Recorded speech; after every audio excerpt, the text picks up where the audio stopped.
দৃষ্টি ঘুরিয়ে নিল, ঠোঁটের হাসি আরেকটু চওড়া হলো। কিছুক্ষণ নীরবতায় কেটে গেল। তে জাঙ্কুককে বলল, আগে কখনো প্রেম করেছেন? আজকাল এসব কমন, তবে আমি নই, প্রেমের ধারে কাছেও নই। তাহলে খুব ভালো। জাঙ্কুক ভ্রুকুঁচকে বলল, ভালো কেন? কারণ আমার ইচ্ছে ছিল যে আমার ব্যক্তিগত পুরুষ হবে, আমি যেন তার জীবনের প্রথম এবং শেষ নারী হতে পারি। ও, আমি তো আমার ব্যক্তিগত পুরুষ? তে চোখে চোখ রেখে বলল জাঙ্কুক, তা নয়তো কি? আপনার উপর শুধু আমার অধিকার, আপনার সবকিছু আমার রাজত্ব, আপনি আমার, একান্তই আমার, বলে দিল তে। জাঙ্কুক এখন তের দিকে তাকিয়ে আছে, তের দৃষ্টিও জাঙ্কুকের মাঝে নিবদ্ধ। জাঙ্কুক বলল, যদি কখনো অন্য কারো হয়ে যায়, যদি আমার উপর অন্য কারো অধিকার তৈরি হয়। তের হাসি মাখা ফেস মুহূর্তে বদলে গেল। আকাশের রঙের মতো তের ফেসের রং পরিবর্তন হলো, মুখখানা ছোট হয়ে গেল। জাঙ্কুক নিজেকে নিজেই বকা দিল, কি প্রয়োজন ছিল এমন কথা বলার? দুজনের মাঝেই তো নীরবতা তৈরি হয়। জাঙ্কুক হাঁটতে হাঁটতে আইসক্রিম পার্লারের সামনে গেল। সেই আইসক্রিম পার্লারে আগে এসেছে তারা। জাঙ্কুক বলল, আইসক্রিম খাবে? তে কিছুক্ষণ চুপ থেকে বলল, পার্টনার হিসেবে আপনাকে চাই। জাঙ্কুক একটা হাসি দিল। দুজনেই সেই আইসক্রিম পার্লারের সামনে গেল। তাদের মতনই নিউলি ম্যারিড কাপল এই পার্লারের ওনার। জাঙ্কুক এগিয়ে যেতে তাদের দিকে তাকিয়ে ভেতরে অবস্থান করা মেয়েটি বলল, কেমন আছেন ভাইয়া? যে আজ শুধু বোনকে নিয়ে এসেছেন, আপনার আরেক বোন কই? জাঙ্কুক হেসে বলল, জিমিনা বাসায় গিয়েছিলাম শ্বশুর বাড়িতে। মেয়েটা পাশ থেকে স্বামী জাঙ্কুককে উদ্দেশ্য করে বলল, ভাইয়া বিয়ে করলেন কবে? ভাবি কোথায়? জাঙ্কুক বলল, করেছি বেশ কয়েকদিন, এই যে আমার সাথে আপনাদের ভাবি। তে লজ্জা পেল। মেয়েটি তের দিকে তাকিয়ে উঁচু কণ্ঠে বলল, লাভ ম্যারেজ? হাই, কি সুন্দর। কে প্রথমে প্রপোজ করেছিল? কে কিছু বলল না। জাঙ্কুক হেসে বলল, অ্যারেঞ্জ ম্যারেজ, ফ্যামিলিগত ভাবে। মেয়েটা হেসে বলল, হাউ কিউট, ব্যাপারটা ইন্টারেস্টিং। বোন থেকে বউ তো বলল না। জাঙ্কুক হেসে নিজের জন্য ভ্যানিলা ও তের জন্য চকলেট আইসক্রিম কিনে নিল। দুজনেই আইসক্রিম খেতে খেতে হাঁটতে থাকলো। জাঙ্কুক তের দিকে তাকিয়ে নিজের আইসক্রিম এগিয়ে দেয়। তে একটু খেলো। জাঙ্কুক দেখলো টের ঠোঁটে আইসক্রিম লেগে আছে। পাশ থেকে রুমাল বের করে টের ঠোঁটের পাশে শুয়ে দিল। আইসক্রিম পরিষ্কার করে দিল। তে কোনো প্রতিক্রিয়া দেখা মিলল না। জাঙ্কুক তের দিকে তাকিয়ে বলল, তে একটা কথা মাথায় এসেছে, বলতে পারো? ছন্দের মতো আমি বলবো, তুমি শুনবে? একটু আগে বলেছিলেন সেরকমের। কেন বলতে পারি না? তুমি শুনবে কিনা বলো? নিকশ কালো রাত, পাশাপাশি হেঁটে চলেছে একজোড়া যুবক যুবতী।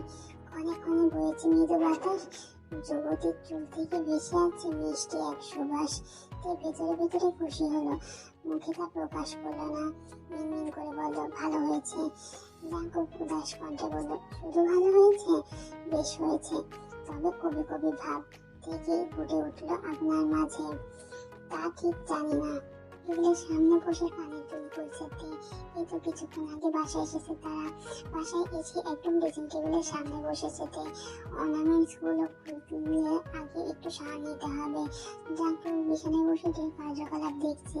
সে ফ্রেশ হয়ে এসেছে একটু আগে। বাইরে থেকে এত ধুলাবালি যে ফ্রেশ না হয়েই নয়, তবে যে তেল মতো রামপিরাট সাবান নিতে পারে না, ঠান্ডার সমস্যা। অবশ্য সে তেলকে না বলেছে, কিন্তু তেল তো কোনো কথাই শুনবে না। তে সাবান নিতে ওয়াশরুম থেকে বের হলো। বাসন্তী রঙের একটি ওয়ান পিস পরেছে সে, সাথে প্লাজো। গোসল করার ফলে মুখে বিন্দু বিন্দু পানি জমেছে। গলা ও পিঠের কাছে কিছু অংশ ভিজে গায়ের সাথে লেপটে আছে। ফর্সা গলায় বিন্দু বিন্দু পানিগুলো বেশ অন্যরকম লাগছে। চুলগুলো টাওয়াল দিয়ে পেঁচানো, মুখে অন্যরকম স্নিগ্ধতা বিরাজ করছে। জাঙ্কুকের দিকে তাকায়। জাঙ্কুক তার দিকে ঢেপ ঢেপ করে তাকিয়ে আছে। এতক্ষণ তের খেয়াল হয় সে গায়ে ওড়না নেয়নি। তের নিজের উপরে রাগ হলো। তার হাজবেন্ড ওয়াইফ, কিন্তু এখনো সম্পর্ক সেই পর্যন্ত পৌঁছায়নি। আর তের লজ্জা নারীদের ভূষণ। তে পুরো রুম চোখ বুলিয়ে দেখলো জাঙ্কুকের পায়ে নিচে ওড়না। জাঙ্কুক বেডে হেলান দিয়ে আছোয়া অবস্থায় বসে আছে। পাগুলো লম্বা করে রেখেছে, এক পায়ের উপর আরেক পা দিয়ে রেখেছে। জাঙ্কুকের তের অবস্থা জাঙ্কুকের দিকে তাকালো। তের অবস্থা বুঝতে পেরে বাঁকা হাসি দিল। তে এদিক সেদিক তাকিয়ে চুলের টাওয়াল নিজের গায়ে রাখলো। ড্রেসিং টেবিলের সামনে যে চুলগুলো চিরুনি করলো। তে চুল চিরুনি করে ঠোঁটে লিপ জেল দিয়ে নিল। আয়নায় দেখতে পেল জাঙ্কুক আগের মতনই তার দিকে তাকিয়ে আছে তো তাকিয়েই আছে। তে হাঁসফাঁস করতে করতে বেডের দিকে এগিয়ে গেল। তে জাঙ্কুকের দিক তাকিয়ে ওনাটা একটু টেনে ধরলো এক পাশে। তে টেনে ধরতে ওনার পাশে জাঙ্কুক টেনে ধরলো। তে মুখ কালো কালো করে বলল, ছাড়ুন। ছাড়ার জন্য তো ধরেনি। মুহূর্তে এত জোরে ওনা টান দিল যে তে জাঙ্কুকের উপরে পড়লো। তে হাত গিয়ে ঠেকলো জাঙ্কুকের বুকে। তে হকচকালো, দুজনের চোখাচোখি হলো। তের কোমরের দিকে চেপে ধরলো জাঙ্কুক। বাঁকা হেসে তের মুখে ফু দিল। তে চোখ পিটপিট করলো। জাঙ্কুক থেকে আরো একটু চেপে ধরলো। তের দিকে তাকিয়ে জাঙ্কুক ঝুঁকলো। তের বুকের ভিতরে ডিম ডিম শব্দ হচ্ছে। জাঙ্কুক তের কানের কাছে ঠোঁট নিয়ে ফিসফিসিয়ে বলল, লিপ থেকে যদি লিপ জেলে উঠে যাবে তবে লিপ জেল দেওয়ার মানে কি বউ? গলায় মুখ ডোবালো জাঙ্কুক। গভীরভাবে চুমু খেলো। ছোট ছোট অজস্র চুমু খেলো। তের যেন হাত পা অনবরত কাঁপছে, চোখগুলো বুজে আছে। জাঙ্কুক তের দোকানে হাত রাখলো। তে ঠোঁট জোড়া মুহূর্তে নিজের করে নিল। তে আবেশে চোখ বন্ধ করে নিল। কয়েক মিনিট পর টেকে ছেড়ে দিল জাঙ্কুক। কাট কাট কণ্ঠে বলল, রেসপন্ড উইথ মি। তে কষ্ট চেপে ধরল। জাঙ্কুকের হাতের ছোঁয়াগুলো তীব্র হলো। তে কেঁপে উঠলো। শরীর জুড়ে অদ্ভুত অনুভূতি হলো। তিন দু হাত গিয়ে ঠেকলো জাঙ্কুকের চুলে। জাঙ্কুকের চুলগুলো খামচে ধরলো। দীর্ঘ এক চুম্বন মুহূর্তে কেটে গেল। টেকে ছেড়ে দিল জাঙ্কুক। তেল লজ্জায় দৃষ্টি ঘুরিয়ে নিল। জাঙ্কুক হাসলো। জাঙ্কুককে লজ্জা দিতে বলল, Isn't it a amazing feelings? Didn't you feel it? তেল লজ্জায় আরেকটু আড়ষ্ট হলো। মুখ পুরো লাল হয়ে গেল। লজ্জায় যেন তাকাতেই পারছে না তে। জাঙ্কুক তের অবস্থা বুঝতে পেরে বলল, বললে না তো কেমন ফিল হলো? এনজয় করেনি বুঝি? তের জন্য মরি মরি অবস্থা। তের জন্য কোনো রকম রূপ থেকে বের হতে পারলেই বাঁচে। জাঙ্কুক যেন মজা পাচ্ছে। জাঙ্কুক বলল, এখন এত লজ্জা? সামনে তো আরো কত কিছুই পড়ে আছে। তে যেন এবার কেঁদেই দিবে। তে কাঁদো কাঁদো কণ্ঠে বলল, জাঙ্কুক ভাইয়া। জাঙ্কুক বলল, চুমু খাওয়ার পরেও আমাকে ভাইয়া ডাকবে? ভাইয়া কি চুমু খাওয়াই কেউ? আপনি খুব খারাপ। তাহলে একটু খারাপ দিক প্রকাশ করি। তে মুখ ফোলালো। জাঙ্কুক তের গায়ে ওড়না জড়িয়ে দিল। তে কপালে চুমু খেয়ে বলল, বউ তুমি এত লজ্জাবতী কেন? জাঙ্কুকের বুকে মুখ লুকালো। জাঙ্কুক তাকে জড়িয়ে ধরলো। তে জাঙ্কুকের বুকে মাথা ঠেকিয়ে মুচকি হাসলো। জাঙ্কুক বলল, বউ দেখি মুখ লুকিয়ে হাসছে, তাহলে কি ভেবে নেব বউ আমার চুমু এনজয় করেছে? তে জাঙ্কুকের বুকে ঘুষি দিল। জাঙ্কুক হো হো করে হেসে উঠল। তে জাঙ্কুকের থেকে নিজেকে ছাড়িয়ে বেডের সাইড টেবিল থেকে পানি পান করলো। যা হলো এতক্ষণ। তে লাইট অফ করে জাঙ্কুকের পাশে গা এলিয়ে দিয়ে এলো। কিছুক্ষণ পর নিজে জাঙ্কুকের কাছে গা ঘেঁষে জাঙ্কুকের বুকে মাথা রাখলো। জাঙ্কুক বউকে জড়িয়ে ধরলো। জাঙ্কুক বলল, আমার বুকে মাথা রেখে লজ্জা করে না বউ? আমি ঘুমাবো, কোনো কথা নয়, আপনিও ঘুমিয়ে যান। চুমু খাওয়ার পর দেখি বউ আমার শাসন করছে। আপনি কিন্তু একটু বেশি বেশি করছেন। ঘুমেছে। চুমু থেরাপি এত দ্রুত কাজ করবে জানাই ছিল না। যাই হোক, এখন থেকে বউ রাগ করলে চুমু থেরাপি চলবে। আপনি চুপ করুন। এখন থেকে একটাই স্লোগান চলবে, বউ রাগ ভাঙবে না যতক্ষণ চুমু থেরাপি চলবে ততক্ষণ। বউ রাগ না কমিয়ে যাবে কই? চুমু থেরাপি ঝড়ের গতিতে কাজ করবেই। তে বলল, কি সব বলছেন আপনি? জাঙ্কুক হেসে বলল, আচ্ছা আর বলবো না। তে মাথায় হাত বুলিয়ে বলল, তে জাঙ্কুক তে চুলে চুমু খেয়ে বলল, জাঙ্কুকের উপর শুধু তেরই অধিকার। জাঙ্কুক শুধু তেরই, তাই তের কোনো ভয় নেই। কেউ চাইলেও জাঙ্কুককে নিতে পারবে না। জাঙ্কুকের উপর অধিকার তৈরি করতে পারবে না। শেষ নিঃশ্বাস পর্যন্ত জাঙ্কুক শুধু তেরই থাকবে। উনি ঠিক আছেন? একজন মধ্যবয়স্ক মহিলার দিকে তাকিয়ে বলল তে। তার সাথে লিসা দাঁড়িয়ে আছে। দুজনের মুখে চিন্তার ছাপ স্পষ্ট। লিসা নিজের ব্যাগ থেকে একটা পানির বোতল বের করে তের দিকে এগিয়ে দেয়। তে পানির বোতল থেকে কিছুটা পানি হাতে নিয়ে সেই মহিলার মাথায় দেয়। তে গিয়েছিল লিসার বাসায়। লিসার মা অসুস্থ থাকায় তে দেখতে গিয়েছিল। সেখান থেকে বাড়ি পথে রওনা দিয়েছে। লিসা ও পড়াতে যাবে তাই দুজন একসাথে বের হয়েছে। বাড়ি থেকে একটু হেঁটে ফুচকা আনার মামার থেকে ফুচকা খেয়ে সামনে হেঁটে যাচ্ছিল দুজন। উদ্দেশ্য রিক্সা নেবে, কিন্তু একটু সামনে এগিয়ে দেখতে পেল এক মহিলা হঠাৎ রাস্তায় পড়ে গেল। তে ও লিসা কোনো কিছু না ভেবে তার দিকে এগিয়ে গেল। সেই মহিলাটি চোখ মুখে পানি ঝাপটে দিল।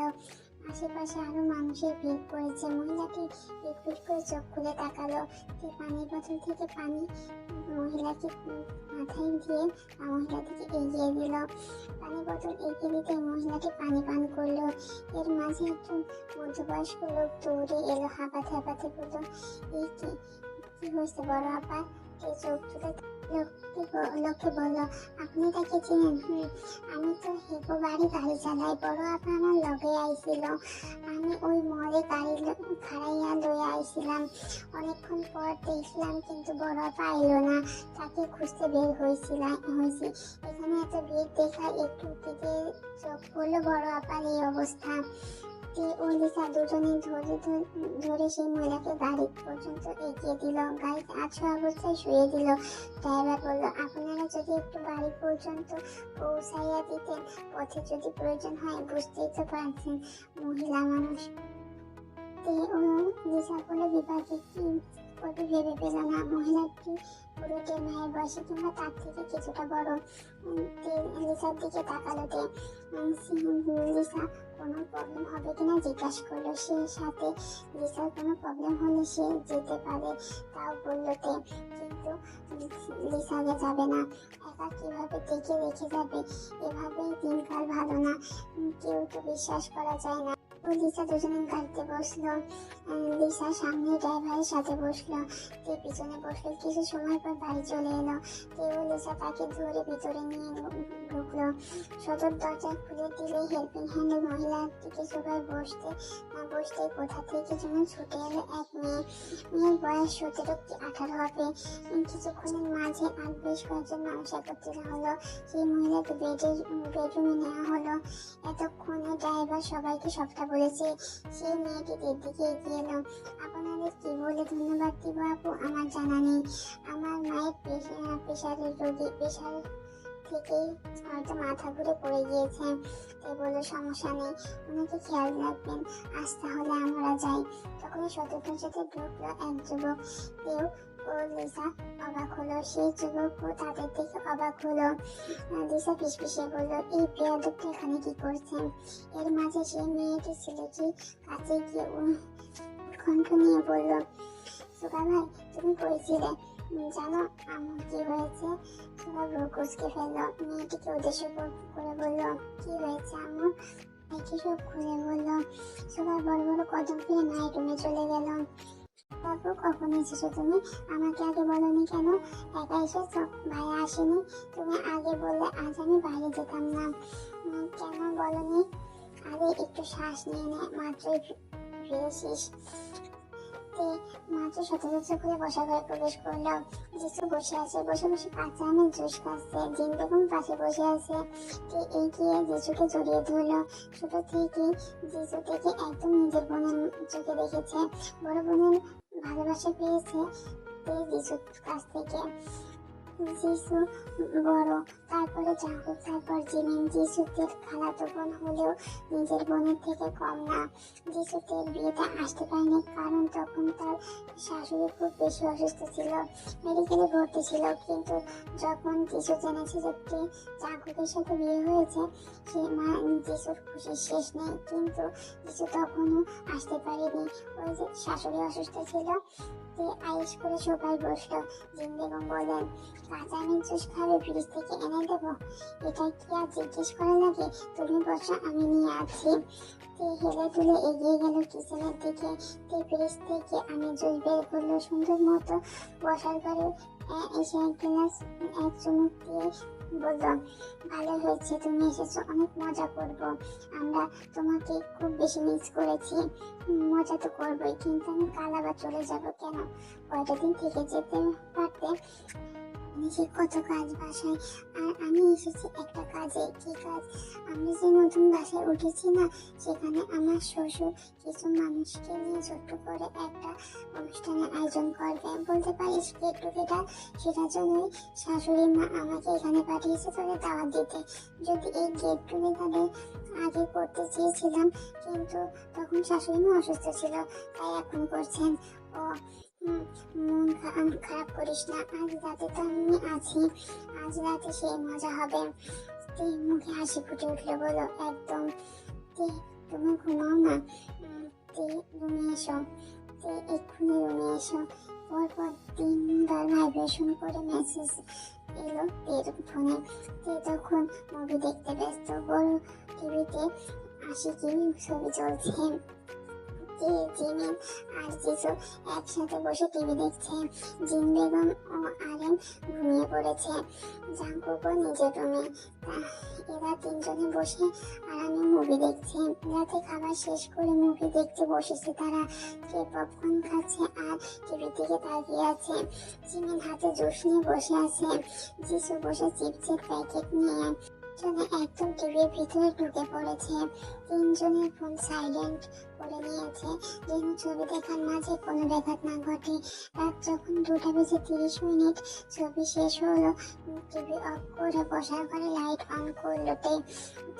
তাদের খাবারের প্লেটগুলো কিচেনে রেখে দিল।